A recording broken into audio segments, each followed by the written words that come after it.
yet. So you're going to see that's going to be a lot to my advantage. In that I have a lot of options from there to what I choose to do. So he's building his first tower. A lot of humans will just, especially if they get the quick level 2, they'll just build the expo first and then tower. Important distinction. He's scouted my fast tech, so there you go, fast wyvern, he asks me. Obviously he knew when he scouted the fast tech that's probably what I was going to do. And I guess he's thinking I'm still going to do that. So that's why he's going tower first. Or it's an arcane tower, maybe that's not why. It's helpful anyways. So you notice I banked up some gold. I'm not macroing poorly, it's just because I'm about to reach tier 2. Hire a Fire Lord, which is a nice adaptation, because usually you don't go Fire Lord versus human. Not always. I mean, I've occasionally Fire Lord or FSFL rush to human, very occasionally, and it doesn't seem to work as much anymore, particularly because they can build, one tower in good position and stop it. But here I focus down the hero. He should port. I don't know why he doesn't port, but I get the free level 2 Archmage kill. I don't know if you guys noticed what I did there, but the attack animation, that is to say if you right click something, the hero will throw its attack, in the Fire Lord's case I guess a fireball, and then wait a split second and then attack again.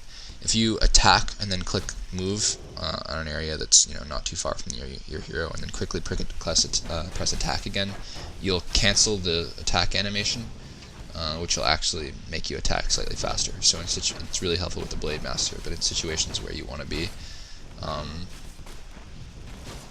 in situations where you want to take down something very quickly, for example the Archmage I just burst there, that's very useful. And another example of cancelling an animation is, I'm sure undead players know this, Acolytes. If you build a building and then shift click to build another building, your Acolyte has this whole animation after he sets up the building that takes like an actual second.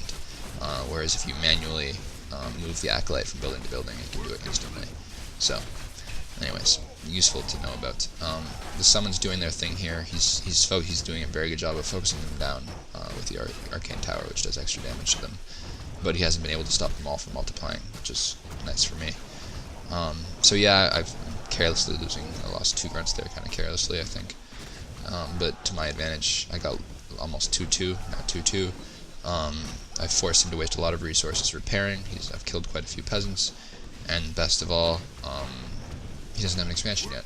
So even though I'm not going to take down the towers here, and I know in the back of my head, yeah, his Archmage is back, and the repair rate is good, the damage to me is too good, I'm just not going to be able to kill what he's set up here, his defenses. I do know, however, that this has been a big waste of time for him. He hasn't got an expansion up, he's got no economic advantage. So pretty much I'm in the lead at the moment, and that's in my head. And that's an important thing. A lot of Orc players seem to forget this.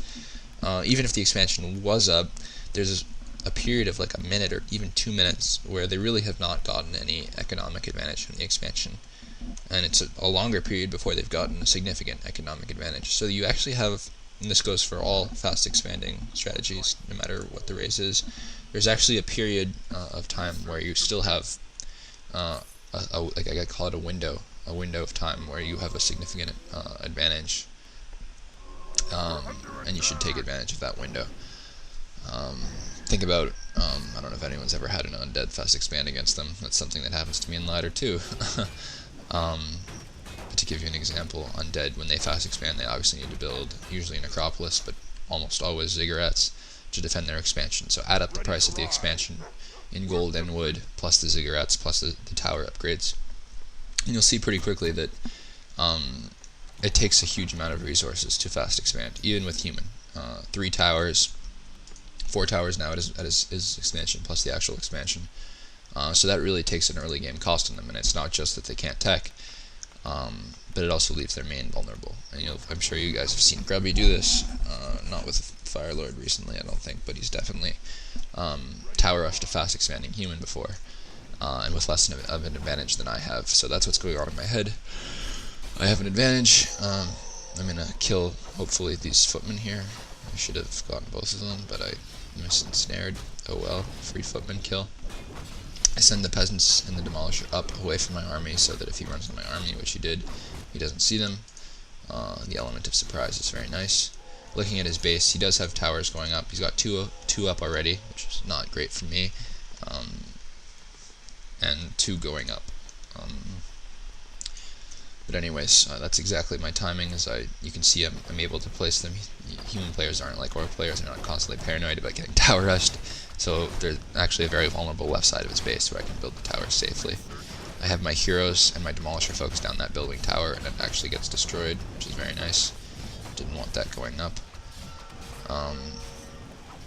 When he calls militia, I'm sort of forced to run, but you'll notice I ensnare what I can.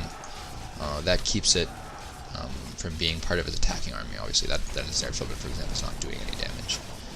He can't help but allow the lava spawn to multiply, and the more they multiply, the worse it is for him. The water elemental is focused on my demolisher, so I run it back and snare the elemental. That's kind of basic too. Pull back whatever units are red. You notice I pulled back a raider before that was getting focused in bad position. He chooses to focus down the towers, which is the same mistake that so many orc players make. Focusing down the towers too early on, the spawns are going to multiply, which they have multiplied twice already now, I think. They're multiplying now. And he's going to lose all his militia as a result. That's heavily to my advantage. The demolishers never died, so I have something to take down the towers. And I have the all-important level 3 Farseer. And now I actually have useful wolves, which is a great thing. I should probably be building a voodoo lounge at this point. So anyways, it's true that he does have an expansion, and I've chosen not to harass that at all, so that's going to be a great source of income for him. But he's also just killed pretty much all his wood peasants on that attempt to repel my attack. So you notice he's building some more at the expansion where he knows they're safe. But the truth is he's going to be losing so much resources in keeping his main alive, that is in repairing and calling militia, etc., etc., etc., that there's really no risk for me of some sort of, he can't Griffin tech, obviously. He can't caster push, there's just no chance of that. I'm forcing him to fight me tier 1 versus tier 1, or tier 1 versus tier 2, I should say, and I definitely have a pretty significant advantage there, as you can see. He also doesn't have a shop up yet. Also more to my advantage, so I can kill the Archmage pretty easily. 2 towers left, the main's about to go down, and he leaves the game. That's a good game. So, adaptable strategy. It's sort of forgotten because of how many times I'm sure players have been tier 1 tower rush, but it is quite a good strategy and quite useful on that map, I think. So, get game 4 opened up, 1 minute mark, 1x speed of war off, and I'll talk about game 4. I spoke at the beginning, I wanted this audio to be about adaptation, and I guess the first 3 games were pretty blatant examples of adaptation, in that I was forced by my opponent to make changes, and if I hadn't made those changes to my game plan, I clearly would have lost. Think about game 1, if I'd continued to creep against a Firelord Tower Rush, I would have had a weak Grunt and a weak Blade Master. I probably would have lost my Voodoo Lounge. I definitely would have lost the game. So those are really obvious examples of adaptation, in that your opponent forces you to do something that you either adapt to or you lose the game. But there are much more subtle examples of adaptation, which is what hopefully game 4's point will be. And that's really, apart from micro, which is another area, but apart from micro, adaptation and decision making is really what separates the pro players from the amateurs and the noobs like me.